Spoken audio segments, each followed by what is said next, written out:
தினந்தோறும் யோகா பண்ணுங்க. அடுத்தது பொன்னாங்கண்ணி கீரை உணவுல எடுத்துக்கோங்க. தினந்தோறும் தவறாமல் கொஞ்சமாவது கடுக்கா பொடியும் விளக்கெண்ணையும் எடுத்துக்கொள்ளுங்கள். இந்த 3ஐ மட்டும் செய்யுங்கள்.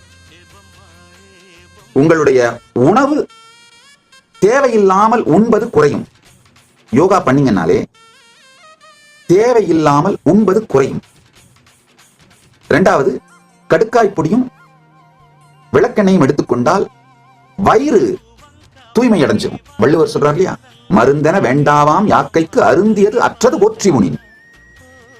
சாப்பிட்டது வெளியில போய் ஜீரணமாயி உடம்பு கிளீனாயி அதுக்கு பிறகு உடம்பு டீடாக்ஸ் ஆன பிறகு அடுத்த வேளை உணவை எடுத்துக்கொண்டீர்களானால் மருந்து இல்லாத வாழ்க்கை அமையும்.